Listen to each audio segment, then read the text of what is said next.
पूरे देश में लोक आस्था का महापर्व छठ बड़े ही उत्साह और धूमधाम के साथ मनाया गया है। पूर्वांचल में प्रमुख रूप से मनाए जाने वाला यह पर्व अब बुंदेलखंड के सागर में भी दिखाई देने लगा है।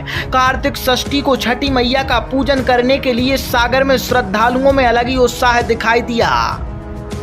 धनतेरस और दीपावली पर लाएं खुशियों की सवारी, होंडा पे होंडा ऑफर, हर सफर में साथ आपका अपना साथी। तो अभी संपर्क करें साहिल होंडा, भगवानगंज, सागर।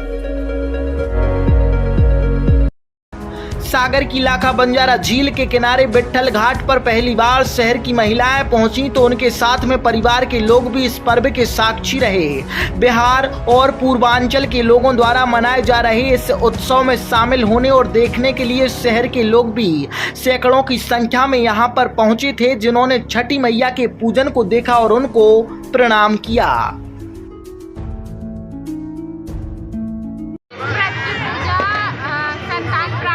और घर परिवार की सुख समृद्धि के लिए करते हैं और सबसे ज़्यादा इस पूजा का महत्व बिहार के लोग करते हैं और वहाँ पे सबसे ज़्यादा इसका महत्व है।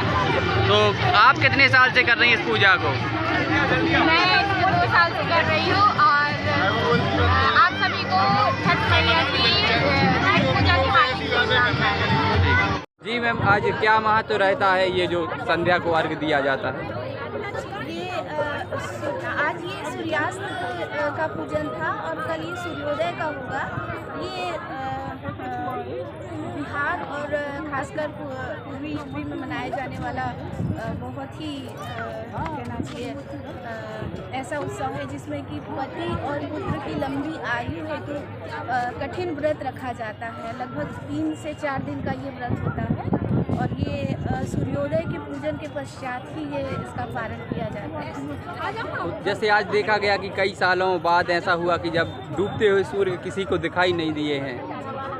इसमें कुछ समय का ज्योतिष शास्त्र के अनुसार समय के अनुसार किया जाता है। जब सूर्यास्त का समय देखा जाता है उसके अनुसार किया जाता है। शुभ नाम क्या है? अनामिका सिंह।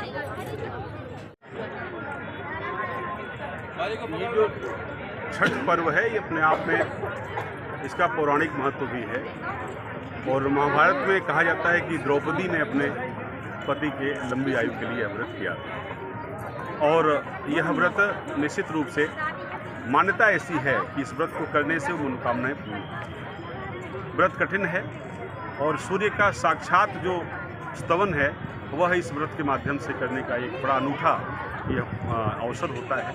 सूर्य की 2 पत्नियां कही जाती हैं, उषा प्रत्युषा।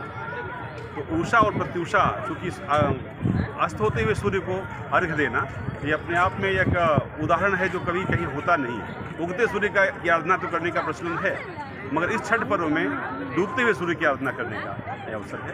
तो उषा और प्रत्युषा दोनों की आराधनाएँ की जाती हैं और अपने इष्ट की कामना की जाती है और अपने मनोवांछित फल के लिए भगवान को मनाया जाता है और ये देखा गया है कि मन से किया गया व्रत फलित होता है और सबको जो है इसका लाभ है। सर आज यह व्रत चूँकि बुंदेलखंड के इसमें हो रहा है, बड़ा अच्छा लग रहा है कि यह जो पूर्व क्षेत्र से चलने वाला व्रत की यह परंपरा है चलने वाली, वो यहाँ पर भी लोगों को अब पसंद आ रही है।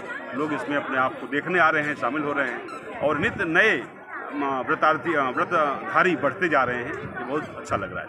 सर ये आज डूबते हुए सूर्य लोगों को दिखाई नहीं दिए, कई सालों बाद कई लोगों ने बताया कि ऐसा उन्होंने पहली बार भी देखा है, तो इसका क्या महत्व है अगर नहीं दिखे तो?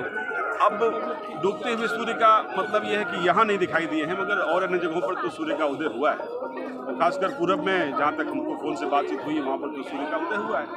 ये तो एक भौगोलिक व्यवस्था है, यहाँ सूर्य नहीं दिखाई दिए मगर मन में भगवान सूर्य के प्रति अगर आस्था है तो डूबते हुए सूर्य की कल्पना करते हुए हम लोगों ने उनको प्रणाम किया है और भगवान उसको स्वीकार भी करते हैं। ऐसा हम लोगों को होता है और ऐसा अगर उगते हुए सूर्य में होता है तो भी हम लोग ये मानते हुए कि भगवान का उदय हो रहा है और हम उनको प्रणाम करते हैं। ठीक है, धन्यवाद।